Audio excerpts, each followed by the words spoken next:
C'est une rencontre avec l'Orchestre de Paris en 2005. Et à l'époque, ils étaient à Mogador.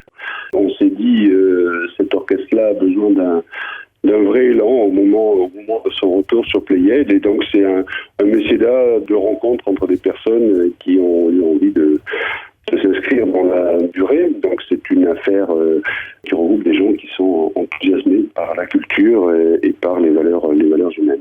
Alors, cela fait 14 ans que dure ce mécénat. Vous avez accompagné l'orchestre de Mogador jusqu'à Pleyel et aujourd'hui à la Philharmonie de Paris. Comment décririez-vous l'esprit de ce mécénat ? C'est un soutien financier, mais il s'accompagne d'actions, de présence sur place, d'une fidélité. C'est un soutien financier qui n'a pas faibli au moment des crises de 2008-2009 et qui n'a surtout pas faibli dès 2020 quand nous avons vécu cette succession de crises sanitaires puis économiques. Et c'est un soutien financier, mais c'est aussi une grande proximité avec l'Orchestre de Paris depuis toujours. Vous le soulignez, c'est des 14 ans qu'on partage. Alors des moments forts. Vous faisiez référence au retour de l'Orchestre de Paris à Pleyel. On a eu la chance également d'avoir des moments forts, comme l'Orchestre de Paris qui se produisait à Aix-en-Provence en 2013 pour Electra. Puis on a été enthousiaste au moment où l'Orchestre de Paris a rejoint cet objet philharmonique qui est magnifique en 2015. Et donc on a toujours souhaité accompagner l'orchestre dans son expansion et son rayonnement international, puisqu'on les a également suivis sur quelques représentations à l'étranger. On fait beaucoup de choses avec eux en mélange. On a fait des plénières mélangées entre les consultants et les musiciens. On participe beaucoup à des répétitions générales. Puis on a choisi, il y a 3 ans maintenant, de faire du recrutement à la Philharmonie. On invite un certain nombre de nos candidats à participer à des répétitions générales. Puis après, on fait des entretiens d'embauche sur place. Ça projette nos candidats dans ce que finalement sont nos valeurs et nos proximités avec un environnement qui est de grand professionnalisme, parce que ce sont des grands professionnels, les musiciens comme nous consultants, et qui nous projettent dans un autre équilibre. Alors justement, l'équilibre n'est-il pas fragilisé en ce moment avec la crise sanitaire et donc la crise économique ?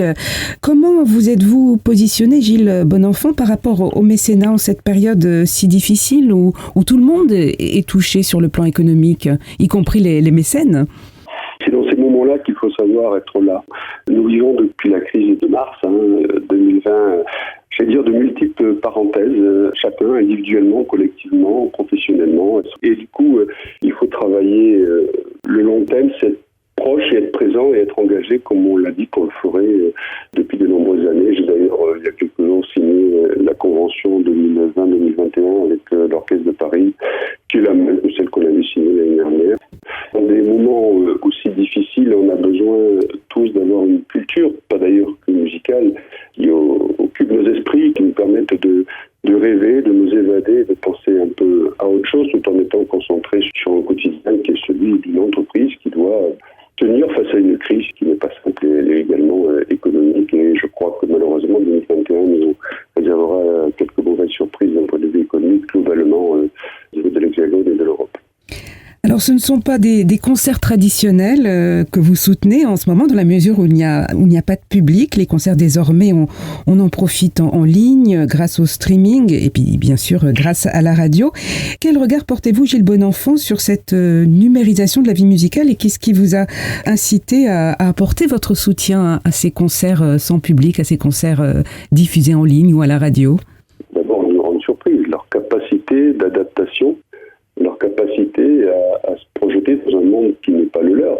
Une capacité d'adaptation rapide, une résilience très forte. Et puis finalement, plutôt que de recevoir du public, ils s'invitaient chez leur public. Je trouvais ça absolument merveilleux.